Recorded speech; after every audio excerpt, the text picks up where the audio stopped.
Rappelez-vous de votre dernière déception. Pour moi, c'était le nombre de calories qu'il y avait dans un financier au chocolat. Pour d'autres, c'était le parcours de la France à l'euro. Et pour beaucoup de technophiles, c'était le Human AI Pin. Ce produit est passé de attendu avec impatience par toute la scène tech à échec critique et financier. Et ça fait plusieurs mois que j'ai envie de parler de Human AI Pin, de passer en revue les différentes critiques, de me faire aussi un petit peu l'avocat du diable. Mais le produit était encore trop nouveau et recevait encore pas mal de mises à jour importantes. Donc, à chaque fois que j'écrivais quelque chose, c'était très vite obsolète. Et pour être tout à fait honnête, j'ai été un petit peu occupé aussi.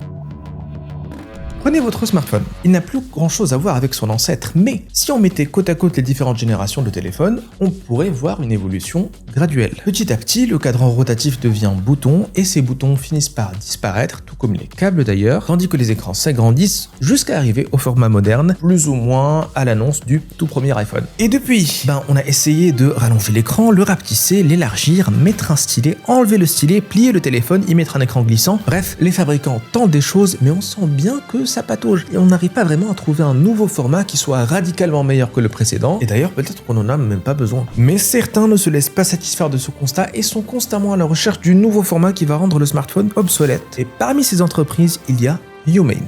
C'est une startup fondée par deux anciens employés d'Apple et leur CV est solide. Imran a conçu ou contribué au design des interfaces d'Apple, notamment celles de l'iPhone et de macOS. Par exemple, le fameux glisser pour déverrouiller, c'était lui. Quant à Bethany, il a été chef de projet sur plusieurs produits d'Apple, à commencer par l'iPad, premier du nom. Et après avoir quitté Apple, le couple travaille en secret sur Humane pendant 3 ans. 3 ans durant lesquels ils vont recruter en masse, notamment auprès d'Apple, et durant lesquels ils vont faire pas mal de teasing, et on peut dire qu'ils n'ont pas peur des mots. Après avoir rendu des millions de personnes addictes à leurs écrans lorsqu'ils étaient chez Apple, Humane allait leur apporter une solution. Alors, je ne sais pas pour vous, mais les présentations de produits tech avec des musiques entraînantes, ça me laisse généralement sur ma faim. Qu'est-ce qu'on peut faire avec ce truc? Eh bien, apparemment, on peut téléphoner, envoyer des messages et faire des recherches sur Internet sans utiliser le moindre écran, poser nos questions du quotidien au PIN qui va aller chercher les réponses dans nos mails, notre calendrier, nos messages, etc.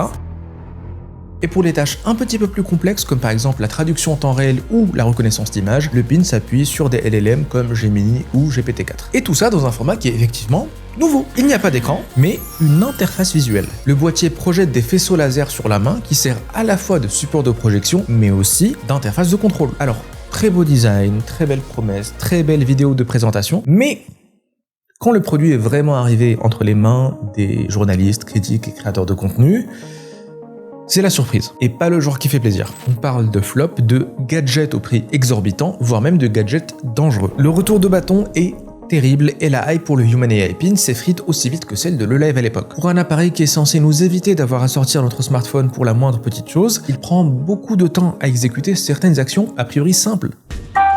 Call Aaron.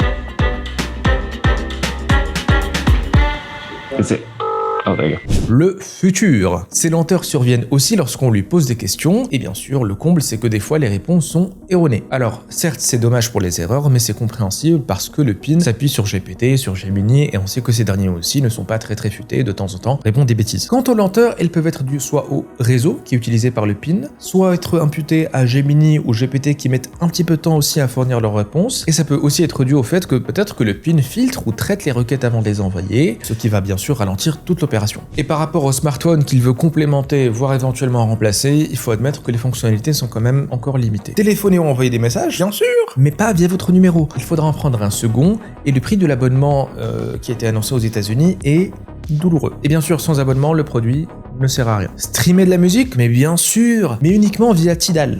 En tout cas, pas de Spotify, Deezer, Apple Music, etc. Prendre des photos ou des vidéos, mais évidemment, mais seulement en journée. Parce que le capteur photo, la nuit, donne des résultats assez vintage, on va dire. Traduire des conversations à la volée, mais bien sûr, y a pas de blague, ça marche très bien. Non, bien joué. Et bien sûr, il y a d'autres soucis qui sont directement liés au nouveau format. Par exemple, pour utiliser le PIN, il faut Oui, il faut payer 800$, mais surtout il faut parler. Certes, on peut utiliser l'interface visuelle pour 2-3 trucs, mais le mode d'input principal, c'est la parole. Et donc, vous voyez les problèmes arriver. Déjà, je ne sais pas pour vous, mais perso, j'ai la flemme de parler constamment. Ensuite, il y a des choses qu'on n'a juste pas envie de dire à haute voix. Et aussi en ville, il y a du bruit, donc il va rien entendre dans le petit pin. Ce n'est évidemment pas un problème qui est exclusif au pin, mais au moins avec un smartphone, on a d'autres méthodes d'input. Bref, on pourrait continuer à critiquer le Human AI Pin encore longtemps, mais bon, on pourrait aussi dire que c'est un produit de première génération qui a donc son lot d'erreurs de jeunesse. Pour l'exercice, on va être indulgent et on va passer à autre chose. Plutôt, posons-lui la question qui fait ou défait n'importe quel produit, que ce soit une brique de lait ou un casque de Spatial Computing à 3500 balles.